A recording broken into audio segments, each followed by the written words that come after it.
याला विटा असं म्हणतात. या शस्त्राबद्दल आपण थोडीशी माहिती घेऊ आणि मग तुमचं प्रात्यक्षिक पाहू. तर समजा युद्धामध्ये आपण एक भाला शत्रूकडे फेकला, त्याला लागला तर तो ठीक आहे, तर तो नाही लागला तर तोच भाला उचलणार आहे आणि आपल्याला मारणार आहे. तर असं होऊ नये म्हणून महाराजांच्या काळामध्ये हे वेपन डेव्हलप झालेलं, त्याचं नाव आहे विटर. तुम्ही बघू शकता की हे अगदी भाल्यासारखं आहे. पुढे याला फाळ आहे, खाली काठी आहे आणि शेवटी काढणी किंवा रस्सी आहे.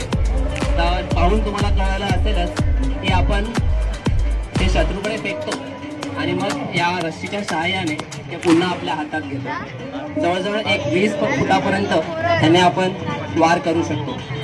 तुम्हाला या शस्त्राच्या मध्ये हा गोंडा दिसतो.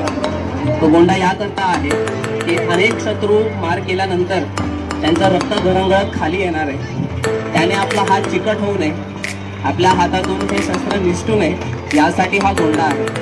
सगळं रक्त इथे अडकून बसतं. आपण हा गोंडा जो आहे तो सोडतो, रक्त सगळं बाजूला काढतो, हा गोंडा फुलवून आपण युद्धाला पुन्हा तयार होतो. असं हे शस्त्र शिवाजी महाराज हे स्पेसिफिकली महाराजांच्या नावाचा जयघोष करूया. बोला छत्रपती शिवाजी महाराजांचा.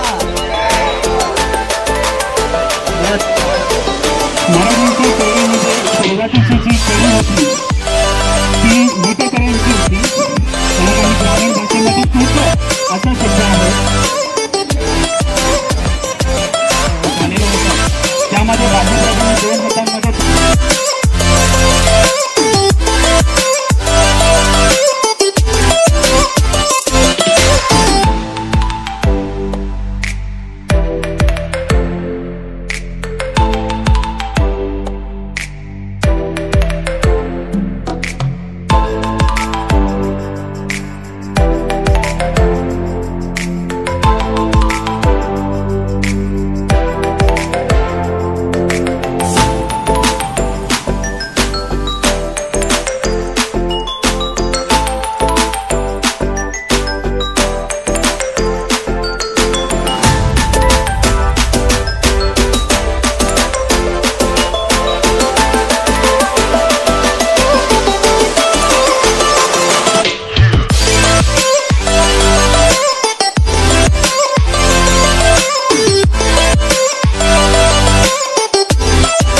2 हातांमध्ये झंझाराची होती. तो